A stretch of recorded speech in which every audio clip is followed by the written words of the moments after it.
निवडणूक प्रक्रियेमध्ये बूथमध्ये ज्यावेळेस मतदार येतो त्यावेळेस तो येणार, आधार कार्ड दाखवणार, त्याला लगेच ते अधिकारी त्याला शाई लावणार. तर शाई लावायची आणि त्यांना बाहेर जायचं. त्याला मत करण्याचा अधिकार नाही. त्याच्या पाठीमागे सगळे भूमिका ठरलेली नाही. तर मत करा कुणालाही. तुम्ही जर बघितले असतील बरेच व्हिडिओ, तर मग त्याला पुढे सीसीटीव्ही कॅमेऱ्याला कुठं कनेक्शनच नसतंय. कसं झालंय सर? म्हणजे माणसाला काय झालंय की सगळ्या गोष्टीचे फॉर्म्युले वापरून एकच माणूस मत करतो. बूथ एजंटमध्ये बूथामध्ये जे माणसं बसतात एकच माणूस मतदान करतो.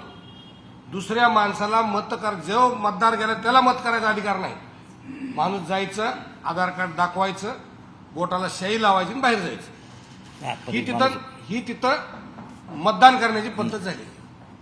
जिथे मतदानाचं मशीन होतं तिथे एक पोरगा उभा राहायचा. हा माणूस शाई लावली की तो माणूस बटन दाबायचा की प्रक्रिया पूर्ण झाली. तो व्हिडिओ बघितला ना तुम्ही असंख्य व्हिडिओ बघितले त्याच्यातले की त्या समजा गोट्या किती एकटाच असा खुर्ची टाकून बसलेला माणूस गेला की मत लगेच बटन तो दाबणार. एकच माणूस मतदान करतो. एकच माणूस मतदान असल्यावर तर निवडणुकीत लोकशाहीमध्ये मतच होणार नाही ना. सर्वसामान्य माणसाला मतच करू दिलं जात नाही. मग त्यांची सगळी दहशत आहे, त्यांचं धमकी आहे, त्यांचे खोटे गुन्हे आहेत, त्यांच्या सगळे प्रचंड पॉवर त्या ठिकाणी वापरल्यामुळे. आणि कुठेही कायदा नाही तिथं. साहेब पोलिसच प्रक्रियेत येत नाही तिथं. एसपी कुठं फिरतो तर आमच्या पाठीमागं फिरतो. मी फिरायला लागलो ज्या भागात मला चांगले मतं होईल त्या भागामध्ये एसपी माझ्या मागे फिरायला साहेब. आणि दोन गावामध्ये त्यांनीच पेट्या फोडल्या.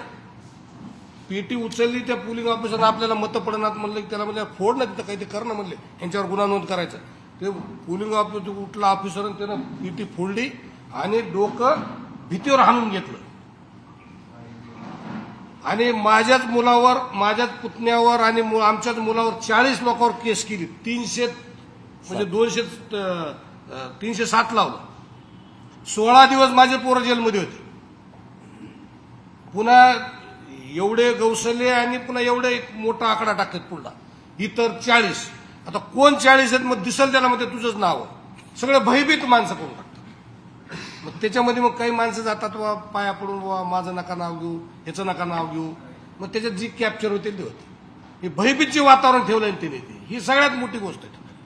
कायदा ही व्यवस्थाच नाही साहेब. एसपीली म्हणलं ते पेट्या फोडायला म्हणलं माझे ज्या भागात चांगले मतं होईल, ज्या भागात लोकशाही पद्धतीने मतदान होतंय आणि तुम्ही माझ्या मागे फिरून मला इकडे दहशत करता का? तधी म्हणले नाही आता तुम्ही काही बोलू नका, आपण 6 वाजता बसू म्हणले. तुमच्या पोराला तात्पुरतं ताब्यात घेतलं. मी त्याला 6 वाजता सोडतो.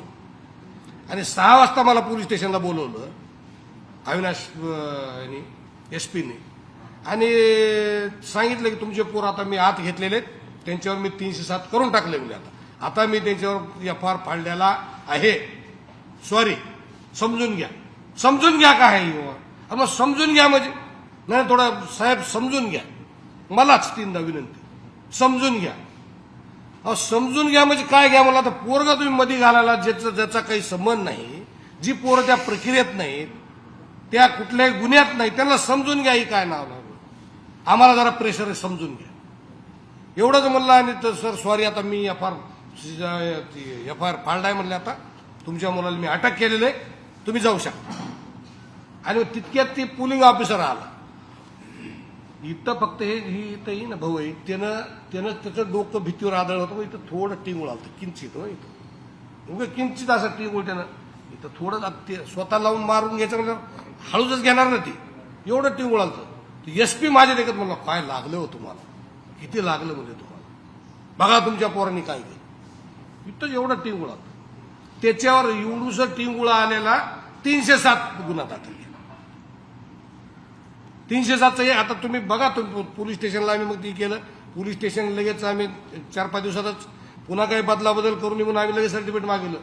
सिंपल म्हणजे इंजुरी सुद्धा म्हणलं नाही ते व सिंपल त्यानं तेही दिलं. मग आता आम्ही हायकोर्टमध्ये गेलोत एफआर म्हणजे 307 क्रॅश करण्यासाठी. म्हणजे कायदा ही गोष्टच राहिली नाही साहेब. तिथं कायद्याचं राज्यच राहिलं नाही. ही टोळ्या झाल्या साहेब, ही टोळी. आणि याचे प्रचंड मोठे पैसे झालेत. वेगळ्या वेगळ्या कारणातून वेगवेगळे पैसे येतात. त्याला त्याची कुणाचं काही तिथं हीच राहिलं नाही. आणि मग ह्याचं स्वरूप कशावर पचवायचं? जातीवर. कोण जातीवाद करतंय? जे माणसं निष्क्रिय असतात ते लोक जातीवाद करतात. सगळ्याच जातीला त्रास आहे ना, असं कोणत्या जातीला त्रास नाही? जर जातीवादच असता तर मुंडे साहेबांना निवडून येता आला असता का लोकसभेला 2009ला? अहो, मराठा समाज 35-40% मतं द्यायचं आहे मुंडे साहेबाला. 2014ला आम्ही प्रचार केला मुंडे साहेबाचा, चला एवढा मोठा माणूस जिल्ह्यातला पाडू नये, चांगलं नसतंय, जिल्ह्याची पोझिशन आहे बाबा. आम्ही जातीवादी असतो, आम्ही प्रचार केला असता ना. 2014ला ही कुठं होते? धनंजय मुंडे, ही सगळी टीम गोपीनाथ मुंडे साहेबांच्या विरोधात होती ना. कुणी मुंडे साहेबाला उद्ध्वस्त करायचा प्रयत्न केला? 2014च्या निवडणुकीमध्ये मुंडे साहेबांच्या विरोधात कुणी आक्रमक प्रचार केला? धनंजय मुंडेंनीच केला ना. मग तवा जातीवाद कुठे गेला? तवा जातीवाद नव्हता का मग? म्हणजे त्या काळात तर मराठा समाजाने मतदान दिलं ना. जर जिल्हा जातीवादी असता तर गोपीनाथ मुंडे साहेबांचं नेतृत्व वाढलं असतं का? एवढं मतं दिले असते का लोकांनी त्यांना? त्या काळामध्ये अशी अराजकता नव्हती.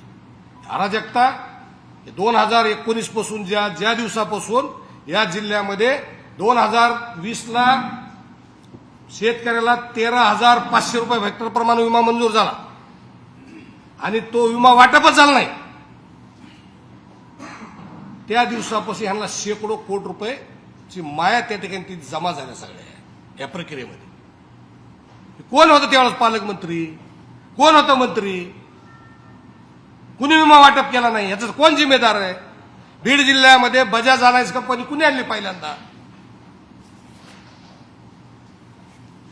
कुणी आणली? ही सगळे या ठिकाणी हा गुन्हेगारीचा प्रताप तिथं सुरू आहे. गुन्हेगारी कुठले जातीवाद नाही ना, कुठल्या एका जातीची नाही ना, काही नाही. गुन्हेगाराला जात नसते. आणि मग या ठिकाणी समजा आव्हाड साहेब आहेत, आम्ही आहेत, आम्ही किती वर्षाने काम करतो एकत्र. केव्हा जात लक्ष इथं किती जण बसलो आपण? केव्हा कुणी जात विचारली का कुणाची? कोण जात विचारतंय? जातीवाद हा गुन्हेगाराला जात नसते. जातीवादाचा प्रकार नाही हा प्रकार. एक वेगळ्या पद्धतीनं कायद्याचं राज्य त्या ठिकाणी प्रस्थापित न होऊ देणं, कायद्याचं राज्य नसल्यामुळं ह्या गोष्टी घडत आहेत.